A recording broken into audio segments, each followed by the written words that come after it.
திருத்துவ கடவுளின் நாமத்தினால் நம் அனைவருக்கும் கிருபையும் சமாதானம் உண்டாவதாக. ஆமென். ஜெப தியானத்தில் பங்கு பெற்றவங்களை கடவுள் ஆஸ்வதிப்பார். சகாயர்.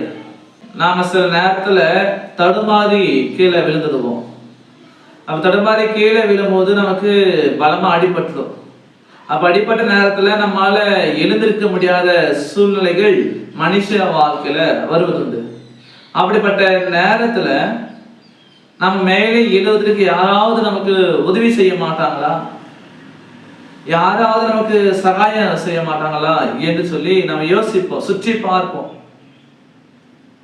அப்படிப்பட்ட நேரத்துல, அதிகமான நேரத்துல ஆட்கள் யாரும் இருக்க மாட்டாங்க நமக்கு உதவி செய்வதற்கு, நம்ம சகாயம் செய்வதற்கு, நம்மை கை தூக்கி எடுப்பதற்கு யாருமே இருக்க மாட்டாங்க.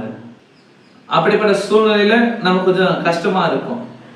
இன்னும் சற்று யோசிச்சு பார்க்கும்போது, சில நாட்களுக்கு முன்பு யாராவது கீழே விழுந்துட்டாக்கா என்ன பண்ணுவாங்க, எல்லாரும் போய் கை தூக்கி எடுப்பாங்க, உதவி செய்வாங்க. அடிபட்டிருந்தா முதலுதவி செய்வாங்க. பயம் போவதற்காக, அதை அடுக்க போவதற்காக தண்ணீர் கொடுத்து உதவி செய்வாங்க. இது ஒரு காலம். ஆனா இன்றைக்கு இந்த காலகட்டத்தில் பார்க்கும்போது, யாராவது ஒருத்தர் கீழே விழுந்துட்டாக்கா அவங்கள போய் தூக்கி முதலுதவி செய்வதை பார்க்கலாம். முதல்ல என்ன பண்றாங்கோ, தங்களுடைய இணைய வலைதளத்துல அதை ஒரு வீடியோவாக, ஒரு போட்டோவாக போடுவதற்கு பார்க்கறாங்க. அந்த மொபைல் போன்ல ஒரு வீடியோ எடுத்து தன்னுடைய வலைதளத்துல அதை போட்டு அது மூலமா என்ன பண்றாங்க, லைக்ஸ், கமெண்ட், அதை வாங்கத்தான் பார்க்கறாங்க. ஆனா அடிப்பட்டவங்க, கீழே விழுந்தவங்க அப்படியே இருக்கிறாங்க. அப்ப இன்றைக்கு காலகட்டங்கள் மாறிக்கொண்டே இருக்கிறது. உதவி செய்வதற்கு கூட மாறிக்கொண்டு இருக்கிறார்கள். உதவி செய்வதற்கு பதிலாக, சகாயம் செய்வதற்கு பதிலாக என்ன பண்றாங்க, அதை ஒரு வீடியோவாக எடுத்து, ஒரு போட்டோவாக எடுத்து தன்னுடைய இணையதளத்துல, தன்னுடைய வலைதளத்துல அதை அப்லோடு செய்யறாங்க. காலங்கள் மாறிக்கொண்டிருக்கிறது. இப்படிப்பட்ட சூழ்நிலையில நமக்கு யார் உதவி செய்வாங்க, நமக்கு யாரு சகாயம் செய்வாங்க சொல்லி யோசித்தோம்னாக்கா, பிதாவாகிய கடவுளை தவிர, இயேசு ஆண்டவரை தவிர, தூய ஆவியானவரை தவிர ஒருவருமே இல்லை. யாரும் நமக்கு சகாயம் செய்ய மாட்டாங்க, யாரும் நமக்கு உதவி செய்ய மாட்டாங்க. நம்ம கடவுள் மட்டும்தான், இயேசு ஆண்டவர் மட்டும்தான் நமக்கு சகாயம் செய்யவராக இருக்கிறார். ஏனென்றால் அவர் தான் நமக்கு சகாயம் செய்தவர், செய்து கொண்டிருப்பவர், செய்ய போகிறவர் அவர் மட்டும்தான். நம்ம பாவத்துல வீழ்ந்த பொழுது, பாவத்தால மரணத்தை சந்தித்த பொழுது இயேசு ஆண்டவர் நமக்கு உதவி செய்தார். நம்முடைய பாவங்களை அவர் சுமந்து கொண்டார். நம்முடைய பாவங்களை அவர் சுமந்து கொண்டு மரணத்தை ஏற்றுக்கொண்டார். மரணத்தை வென்று 3ஆம் நாளிலே உயிரோடு எழுந்தார். அப்போ பாவத்தினால மரணம் அடைய வேண்டிய நம்ம என்ன பண்றாரு, அவர் உயிரோடு எழுப்புகிறார்.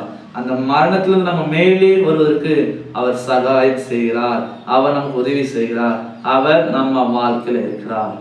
அப்போ இயேசுவினால மரணத்திலிருந்து உயிர்ப்பிக்கப்பட்ட நாம பிறருக்கு என்ன செய்ய வேண்டும், சகாயம் செய்ய வேண்டும். பிறருக்கு நாம் என்ன செய்ய வேண்டும், உதவி செய்ய வேண்டும். இன்னைக்கு 2 காரியம். 1, இயேசு நம்ம வாழ்க்கையில நமக்கு சகாயம் செய்கிறாரு. அதே போல நாம பிறருக்கு உதவி செய்யும் பொழுது நம்முடைய வாழ்க்கையை கூட அவர் ஆதரிக்கிறாரு. அதுதான் வசனம் சொல்றது.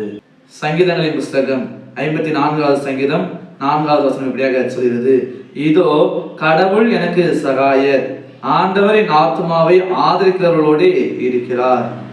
எனக்கு அன்பானவர்களே, முதலாவது காரியம், கடவுள் நமக்கு சகாயராக இருக்கிறார். கடவுள் நமக்கு உதவி செய்கிறார். 2வது காரியம், என்னுடைய ஆத்துமாவை ஆதரிக்கிறவர்களோடு கூட இருக்கிறார். என் ஆத்துமாவை யார் ஆதரிக்கிறாங்களோ, யார் எனக்கு உதவி செய்யறாங்களோ அவங்க வாழ்க்கையில கடவுள் இருக்கிறாரு.